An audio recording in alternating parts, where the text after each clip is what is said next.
I was like, what? You're like, no thanks. Yeah. Aren't you glad?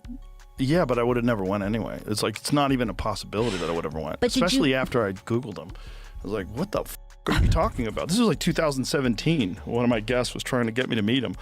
I was like, are you high? And you would figure like, oh, it's if that guy's there, if that lady's Clinton's there. here. This is fine. Right. Clinton's here. How could this be bad? Yeah. Look, it's Steven Pinker. How could this be bad? Yeah. You know, he's a genius. Like, and so you would go, I would imagine, you would go to these, because like, there's people that went to these, like, he had parties in New York, like, he brought in celebrities and comedians.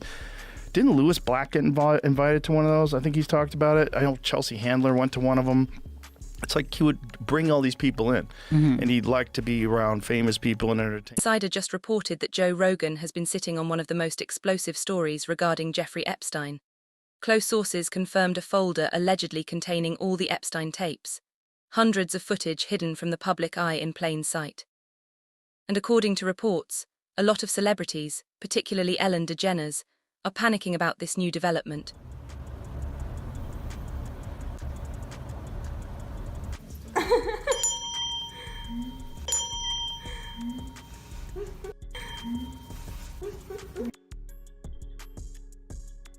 An article from the Epstein files just showed us how long Joe Rogan has reportedly been in the fight against Jeffrey Epstein and the elite circle.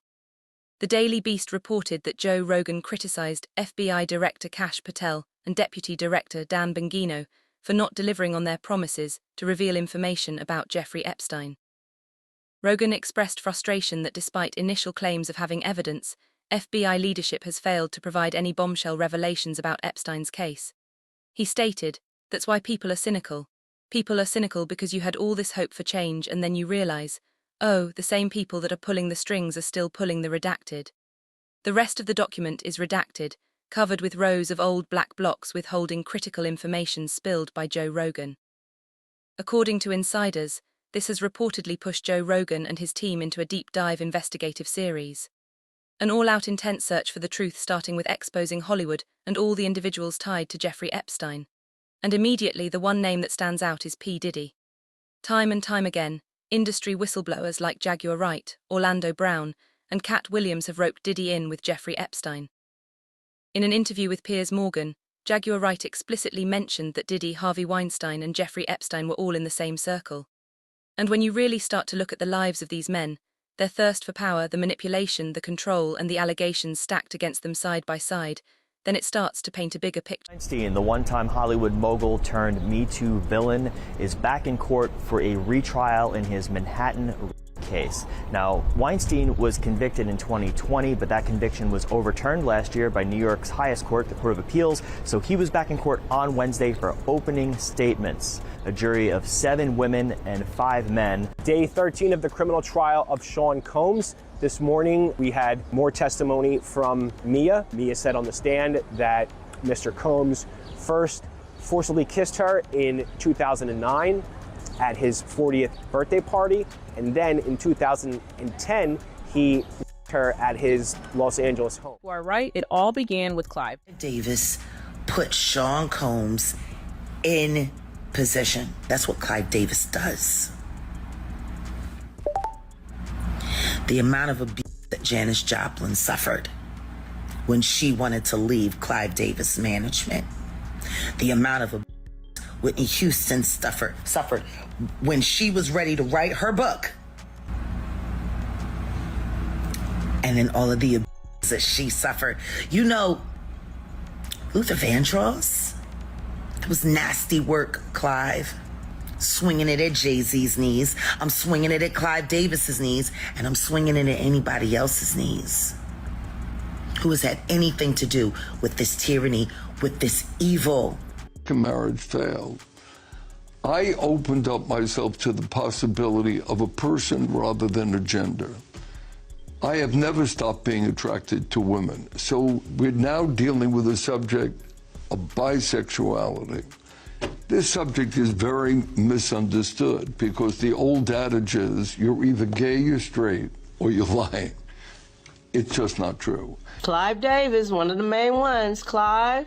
He was right there in the rooms with my friend who was underage. And you see right now when they trying to ask him about Diddy, he's like, huh? Playing like he got no memory, huh? We're curious about the status of P. Diddy. Status of what? P. Diddy. Diddy.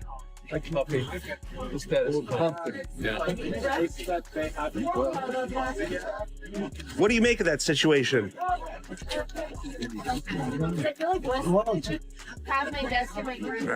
No comment from Clive Davis. Clive Davis has always been open about being attracted to men.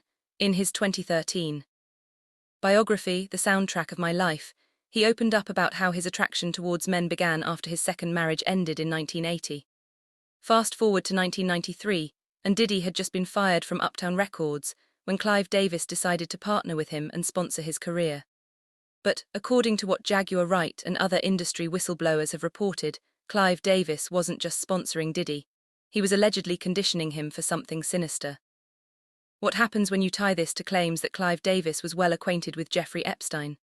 According to this particular email, Jeffrey Epstein sponsored and attended a gala that was set up in honor of Clive Davis. The email reads, "I am writing to thank Mr. Epstein for his generous sponsorship of the Order of the Golden Sphinx Gala for the Hasty Pudding Institute of 1770 on April 13th at the Plaza Hotel honoring Clive Davis. With the sponsorship, he receives a table for 10 guests. Please confirm he will be attending and filling the table as soon as possible." In another email exchange, Clive Davis attended a private Epstein-hosted event. That was special having Clive Davis here last night. But you see, donations and special private appearances like this in the elite class do not just happen out of gratitude or generosity. It is alleged that Clive Davis had some sinister ties to Jeffrey Epstein, and if he did, then Diddy wasn't too far behind.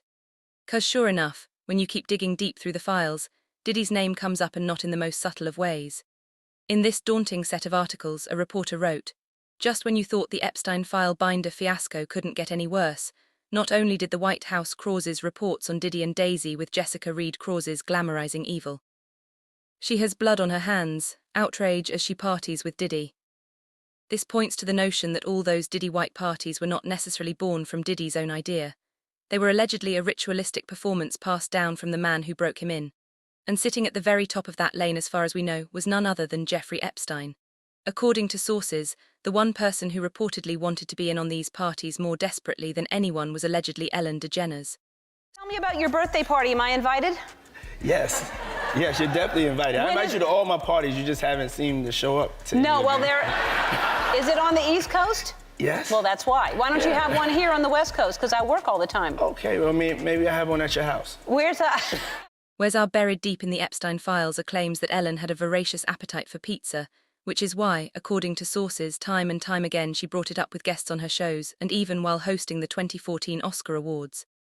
Crazy idea that I will order pizza, and so if I do, I don't want it to go to waste. Who will eat pizza if I...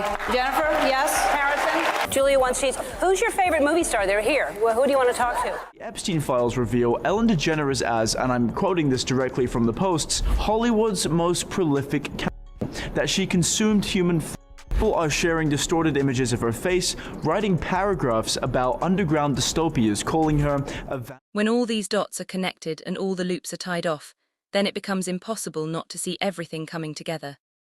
It becomes impossible to distinguish the Epstein class from Hollywood's elite, particularly when you throw this one final shocking revelation into the entire storyline. Jeffrey Epstein's private chef, Francis J. Darby, a man who reportedly catered to Epstein's special diet of beef jerky, was also allegedly Ellen DeGeneres' private chef. According to sources, Francis Darby's job was to process over 70 lb of steak into jerky every 2 weeks. And one of his most prominent clients was allegedly Ellen DeGeneres. You're not going to believe this. Epstein's private chef, okay, his name is Francis Darby. He once worked at a New York City restaurant called The Cannibal.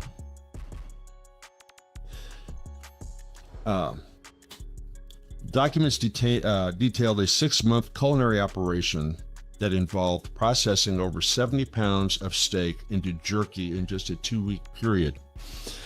Now, I don't know what the steak is, but for 70 pounds of it, for this chef to turn it into jerky in a 2-week period, there must be a demand for that. And I think I remember in our previous show talking about Ellen, you know, with the Yeah, I mean, she was like the most ravenous person of this jerky or whatever that I. One piece of information ties Ellen into Jeffrey Epstein's circle more deeply than any other.